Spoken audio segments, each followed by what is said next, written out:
किसी जूस बार, नॉर्मल बार, मैरिज, दुकान, stall, gaming studio, home studio या फिर अपने कमरे में ही सही, कुछ भी हाईलाइट करना हो तो एक ही चीज याद आती है, the new trend of glow science. लेकिन ग्लो साइंस मिलते हैं हजारों के या कभी कभी लाखों के भी। तो चलिए बनाते हैं उसी के टक्कर का ग्लो साइन घर पे। तो चलिए शुरू करते हैं। तो इसके लिए आप ले सकते हैं कोई भी कार्डबोर्ड का डब्बा। अब चाहे वो इस पंखे का हो या फिर ऑनलाइन शॉपिंग से आए हुए डब्बे या फिर ये चावल का डब्बा या अपने हेलमेट का ही डब्बा और या फिर वो अपने टैबलेट या फ्लड लाइट का। बस बेस पर्पस हमारा ये है कि हमारा बॉक्स स्ट्रॉन्ग होना चाहिए एंड साथ ही साथ कार्डबोर्ड का बना होना चाहिए ताकि ये आराम से कट जाए। साथ में चाहिए बहुत सारे व्हाइट चार्ट पेपर्स, कैंची एंड फेविकोल। जो चार्ट है वो आपको पर शीट 5 रुपीज के आराम से मिल जाते हैं। और साथ में इसे वॉल माउंट करने के लिए डबल साइडेड टेप। ये टेप दोनों साइड से चिपकती है, इसीलिए इसे डबल साइडेड बोला जाता है। तो आइए दोस्तों देख लेते हैं कि इसके लिए हमें क्या क्या चाहिए होगा। क्योंकि मैं अपना नाम जो है वो RGB बना रहा हूँ, इसीलिए RGB स्ट्रिप, साथ में RGB कंट्रोलर। जो आपका कंट्रोलर होता है उसमें सेंसर होता है जो कि इस रिमोट से आपका कंट्रोल होता है। साथ में इसको पावर देने के लिए एक पावर एडाप्टर। अब क्योंकि मेरा नाम बड़ा है इसीलिए मैंने सब चीजों के दो ले लिए हैं। पर अभी रुक जाइए और आगे चल के देखिए कि हमने क्या किया है। रिकमेंडेड वैसे ये होता है कि हर 5 मीटर पे आपको एक एडाप्टर यूज करना है। तो दोस्तों असल में काम शुरू कर लेने से पहले आपको अपनी जो डिजाइन है जो आपके दिमाग में है उसे एक व्हाइट बोर्ड पे या फिर एक व्हाइट पेपर पे निकाल लेनी है। उसके बाद ही आपको अपने मेन डब्बे पे काम करना शुरू करना है। अब जैसा कि आप देख सकते हैं यहाँ पर मेरे पास 2 डिजाइन है, एक जो कि पूरा ऐसे स्ट्रेट है और एक जो थोड़ा सा रनिंग हैंड एंड स्लांट में है। अब आपने एक चीज और भी नोटिस की होगी कि इसको लिखते दौरान मैंने सब कुछ ऐसे जोड़ने की कोशिश की है। ऐसा इसलिए किया है ताकि जब मैं इसके पीछे LED स्ट्रिप अपनी डालूं तो उसकी LED विजिबल ना हो और वो अंदर ही अंदर से पूरी निकल जाए। इससे क्या होगा, हमारा लुक थोड़ा सा ज्यादा सुंदर हो जाएगा और जो हमारी लाइट है वो ऐसे प्रोमिनेंटली विजिबल नहीं होगी। तो दोस्तों अब आता है ट्रिकी पार्ट। अब जैसे मुझे अंचित एंड अर्जित लिखना है तो बीच में जो मैं एंड लिखूंगा उसको मैं किस तरीके से लिखूं। अब यहाँ पर आप जैसे कि नीचे की तरफ देख सकते हैं कि इसमें जो T है, अंचित का जो T है उसको मैंने यहाँ पर मर्ज कर दिया है इसके साथ, और जो इसका A है वो यहाँ पर इसके इस वाले के साथ मर्ज कर दिया है। तो ऐसे में मेरा रनिंग नहीं है, पूरी लाइट ऐसे चली जाएगी। अब आपने एक चीज ये भी नोटिस की होगी कि यहाँ पर T थोड़ा छोटा है, एंड बड़ा है और A भी बड़ा है। यहाँ पर आपको ये ध्यान रखना है कि ये जो ऊपर वाला लेवल है ये सबका सेम होना चाहिए और नीचे वाला जो लेवल है ये भी सेम होना चाहिए। जहां तक बात है A एंड बड़ा क्यों है, T बड़ा क्यों नहीं है, तो ये हमने कुछ कर्सिव हैंडराइटिंग में लिखा है। तो कर्सिव में हम लोग कैपिटल लेटर को थोड़ा बड़ा लिखते हैं और एंड वाले को थोड़ा छोटा लिखते हैं, इसीलिए हमने कुछ इस तरीके से किया है। दोस्तों इसी तरीके से आप अपनी इनिशियल्स या फिर एक इमोजी पे भी काम कर सकते हैं। तो दोस्तों जो आपका कार्डबोर्ड या फिर गत्ता हो वो मजबूत होना चाहिए। ऐसा क्यों, ताकि ये जल्दी से मुड़े ना और ये ज्यादा लंबे समय तक आपका चल जाए। इसके लिए या तो आपका गत्ता जो हो वो मोटा हो या फिर इस तरीके से मल्टी लेयर्ड हो। अगर सिंगल लेयर्ड हो तो आप 3-4 को एक साथ चिपका के इसे मल्टी लेयर्ड आराम से बना सकते हैं। इसकी मैं ये ब्लैक वाली टेप अपनी निकाल लूंगा ताकि जो मेरा चार्ट पेपर है वो लगाते हुए थोड़ी सी आसानी हो जाए। साथ ही साथ इस पूरे को मैं as a single unit use करूंगा ताकि जब मैं इसे दीवार पे हैंग करूं तो मुझे उसमें कोई प्रॉब्लम ना आए। आप कट पीसेस भी यूज कर सकते हैं पर उसमें आपको उसे चिपकाने में और एक साथ सेटल करने में थोड़ी सी मुश्किल भी हो सकती है। अब टाइम आता है अपने नाम को ट्रेस करके उसे काट लेने का। लीजिए हो गया। अब मैं अपने मार्कर के मदद से और कटर के मदद से इसमें भी अपनी ड्राइंग शुरू कर लेता हूं। तो ये लीजिए दोस्तों, हमने ये कर लिया है। ये देखिए, अब आप देख सकते हैं कि जो मेरी बॉर्डर लाइन है इससे मैंने थोड़ा थोड़ा दूर रखा है। ऐसा इसलिए किया है क्योंकि ज्यादा का इलाज है, कम का नहीं है। अब जैसे यहाँ पर मैंने एकदम परफेक्टली काट दिया तो ऐसे में मैं इसके आगे कुछ नहीं कर सकता, पर यहाँ पर मेरे पास काफी ज्यादा मार्जिन है जिसमें मैं आराम से इसमें गोलाई दे सकता हूँ या फिर कोई भी एक्स्ट्रा काम कर सकता हूँ। इस पूरे को कंप्लीट कर लेने के बाद अब मैं इसमें आराम से अपनी जो भी गोलाई देनी है, जो भी फाइनल टचेस करने हैं वो कर लूंगा। अब जिस दीवार पे करना हो उसका मेजरमेंट लेके फिर अपनी डिजाइन को काटिएगा। अगर मैं इसे मेजर करूं तो यहाँ पर ये हमारा अप्रोक्सीमेटली 1 फुट का हो चुका है। इसका मतलब कि जो अंचित और अर्जित मुझे लिखना है, उससे मुझे 6 फीट में मैनेज करना होगा। तो अब एंड लिखने के बाद मुझे ये दिखा कि ये हमारे 3 पॉइंट से जुड़ सकता है। तो अब क्योंकि मुझे अर्जित लिखना है और वो एंड के बाद आएगा, इसीलिए मैंने अपने कार्डबोर्ड को इस साइड रखा एंड के, और फिर जहां जहां से टच में है वहां से एक अंदाजा लगा के मैं अपना ए लिखना शुरू करता हूं।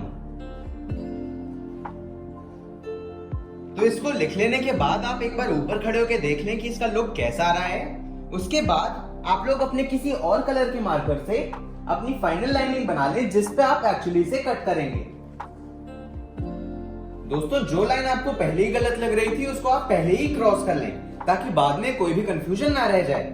और बाकी आप देख सकते हैं कि मैं अपने लाल वाले से जो अपनी फाइनल मार्किंग है उसको भी बना रहा हूं। कटर की मदद से सावधानी से काट लें।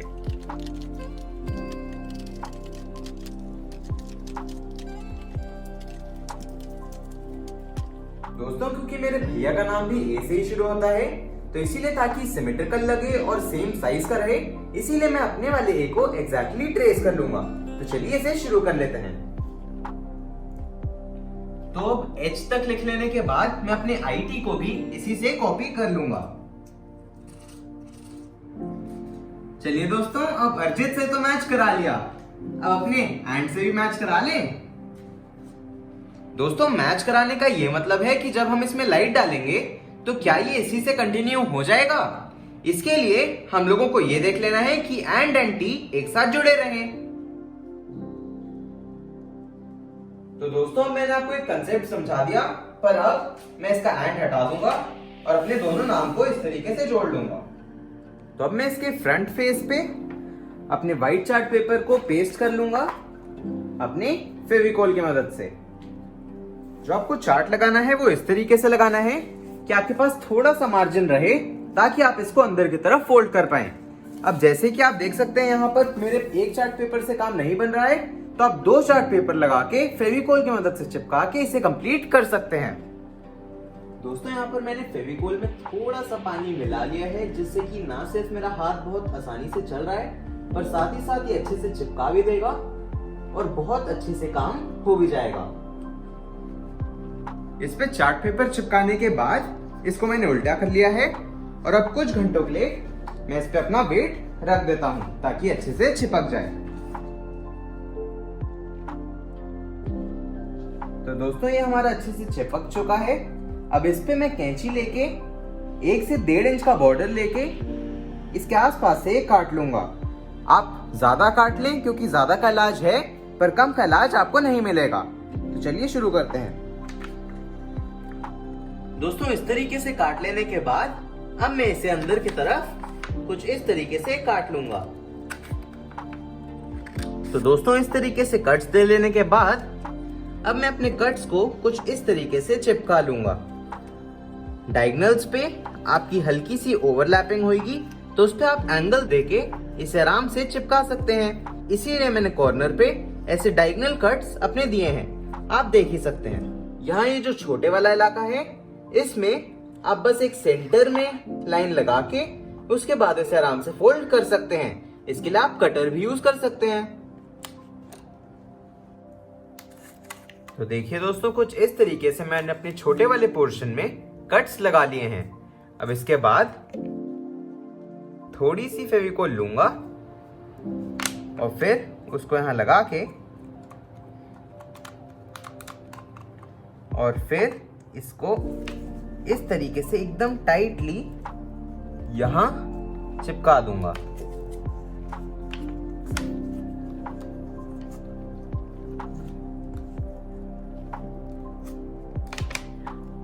दोस्तों, कभी कभी आपकी कटिंग इस तरीके से हो जाती है कि आपके पास चिपकाने की जगह ही नहीं बचती है। ऐसे केस में आप लोग अपनी फेविकोल लगा के और इसे कुछ इस तरीके से 20 सेकेंड्स तक होल्ड करके रखें। होल्ड करने के बाद ये खुद से चिपक के कर्वेचर ले लेगा। दोस्तों, कभी कभी डिजाइन की वजह से आपके एबनॉर्मली छोटे कट्स इस तरीके से बन जाते हैं। ऐसे केस में आप लोग अपने कटर की मदद से इसको एकदम बाउंड्री टू बाउंड्री काट लें और फिर इस पे पेंट करते दौरान ध्यान रखिएगा क्योंकि ये वाला हिस्सा जो होगा ये थोड़ा सा कमजोर होगा। ये हो गया, चलिए अब इसे पलट लेते हैं। देखिए दोस्तों, चार्ट पेपर लगने के बाद इसमें कितनी बढ़िया स्ट्रेंथ आ गई है। और स्ट्रेंथ देने के लिए आप लोग इसी तरीके से 3 से 4 लेयर्स चार्ट की लगा सकते हैं। कभी कभार मैक्सिमम कवरेज के बाद भी हमारा पेपर थोड़ा सा कम रह जाता है, तो वैसे केस में या तो आप अपना चार्ट पेपर लगा के उसे कवर कर सकते हैं, या फिर क्योंकि बहुत छोटा सा इलाका है इसीलिए उसको पेंट से भी कवर कर सकते हैं, क्योंकि ओवरऑल तो आपको पूरा कंप्लीट ही है, ये छोटा सा इलाका पेंट में आराम से कवर हो जाएगा।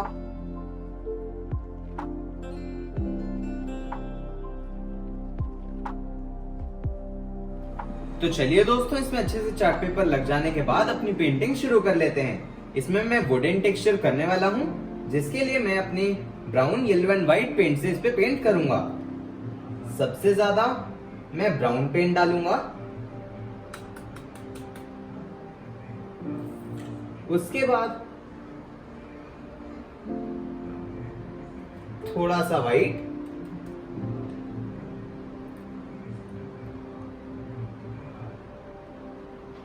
और फिर येलो, और फिर इसकी मर्जिंग चलिए शुरू करते हैं।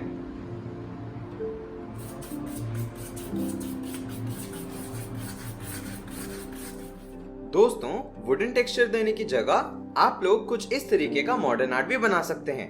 अगर आपका पेंट करने का मन नहीं है तो वैसे केस में आप लोग इसे व्हाइट भी छोड़ सकते हैं। ऊपर वाले जैसा सिंपल शेड या फिर नीचे वाले जैसा कॉम्प्लेक्स शेड, आपको जो पसंद हो आप कर सकते हैं। डिफरेंस आपके सामने है। चलिए अब इसे ओवरनाइट के लिए छोड़ देते हैं। तो इसके कंप्लीट हो जाने के बाद मैं अपने उसी तरीके के कार्टन्स ले लूंगा, या फिर डिलीवरी बॉक्सेस ले लूंगा, या फिर जिससे हमने बनाया था उसी के कटआउट्स को ले लूंगा। जैसे कि मैंने जिससे नाम काटे थे वो वाले कटआउट्स हैं, और इससे मैं कटर की मदद से अपने स्क्वायर या फिर रेक्टेंगुलर पीसेस काट लूंगा, ताकि हमारा जो नाम है इसको एक एलिवेशन मिल जाए।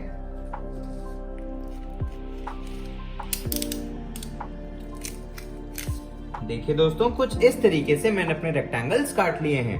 अब मैं इन 3 रेक्टेंगल्स को एक के ऊपर एक रख के और फिर इन सबको चिपका लूंगा, और इस पूरी यूनिट को अपने नेम के पीछे कुछ इस तरीके से चिपका लूंगा।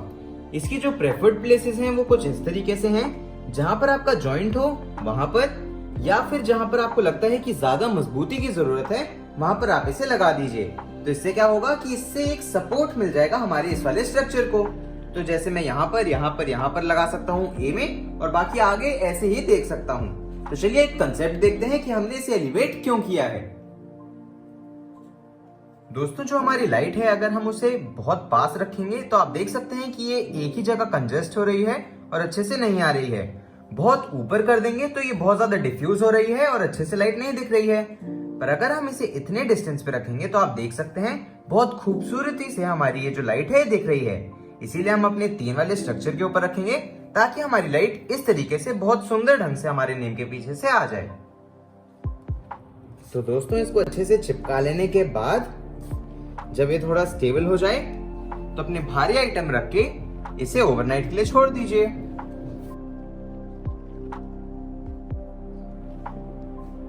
तो चलिए दोस्तों, अब ओवरनाइट हो चुकी है तो ये चिपक ही गया होगा, तो सारे डब्बे हटा लेते हैं। वैसे आपको ये दोनों डब्बे याद हैं? आप ही के साथ बनाए थे, लिंक इन डिस्क्रिप्शन, जाके जरूर देखिए।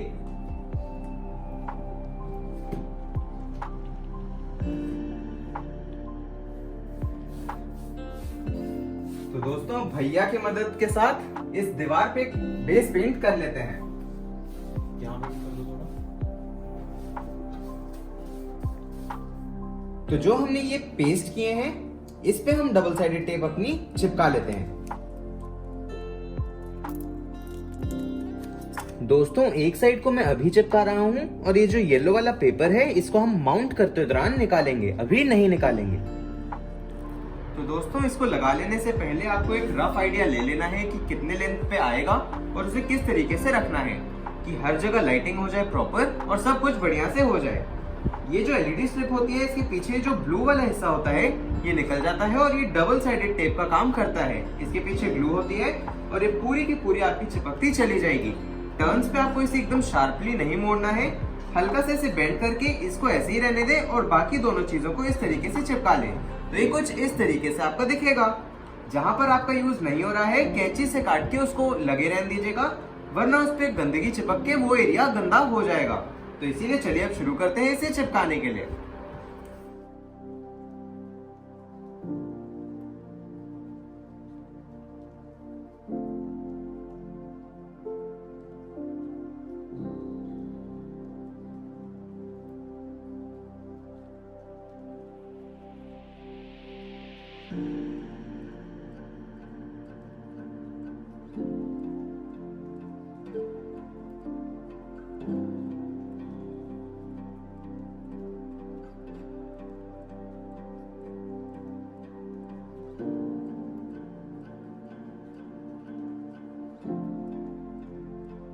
दोस्तों जो रिकमेंडेड होता है वो ये होता है कि एक एलईडी स्ट्रिप को पावर करने के लिए आपको एक अडेप्टर का पूरा सेट लगाना होता है। पर हमने यहाँ पर ये चेक कर लिया और इन दोनों को एक साथ कनेक्ट कर लिया और ये पूरी 10 मीटर्स हमारे एक ही अडेप्टर से चल रही है। इसको लगाने का ढंग ये है कि आपको कलर से कलर मैच करा लेने हैं, या फिर आप ये एरोस देख सकते हैं, एरो को एरो से मैच करा लेना है, वरना अगर आप उल्टा करेंगे तो वैसे केस में आपका शॉर्ट सर्किट होके ये ब्लास्ट भी हो सकता है। और ये देखिए दोस्तों, ये पूरे में हमारी लाइट जल रही है एंड आप देख सकते हैं कि मैंने सिर्फ यहाँ से अपना मेन पावर दिया है, बाकी पूरा हमारे इसी पावर से चल रहा है। तो चलिए अब इसे ऊपर लगा के देख लेते हैं। तो दोस्तों जो आपकी जनरल सीक्वेंस होती है वो होती है सबसे पहले ये पावर एडाप्टर, उसके बाद आता है ये आरजीबी कंट्रोलर, उसके बाद आपकी स्ट्रिप आती है। तो अपने नाम को अच्छे से सेट कर लेने के बाद हम लोग उसका मेजरमेंट ले लेंगे कि वो कहाँ तक आएगा। और फिर आप देख सकते हैं मैंने यहाँ से मेन सोर्स लेके अपनी पूरी वायर डाली हुई है और यहाँ पर अपना पावर सोर्स लगा लिया है। तो अब इसी के ऊपर हम अपना नाम चिपका लेंगे। तो चलिए शुरू करते हैं।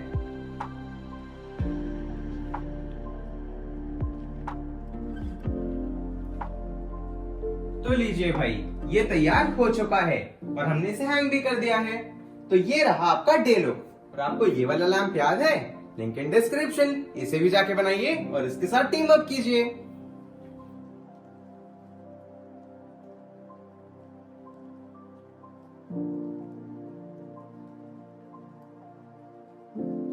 और दोस्तों ये देखिए, ये है नाइट लुक। कितना सुंदर और कितना ज्यादा मॉडर्न लग रहा है, आप ये देख ही सकते हैं। और इन एलईडी स्ट्रिप की सबसे ज्यादा अच्छी बात यह है कि आप एक छोटे से रिमोट की मदद से इसमें अपने मोड्स चेंज कर सकते हैं। जैसे अभी ये है फेड, इसमें मैं कुछ इस तरीके का भी कर सकता हूँ, या फिर इसमें स्टिल कलर जो कि कई सारे कलर्स के मिल जाएंगे। जैसे कि अभी ये रेड कर दिया, ये ग्रीन कर दिया, या फिर व्हाइट कर दीजिए, या फिर कोई भी अपने मनपसंद का कलर इसमें कर सकते हैं। और इसमें ऐसे स्टिल रखें या फिर इसे कर दे कुछ इस तरीके से।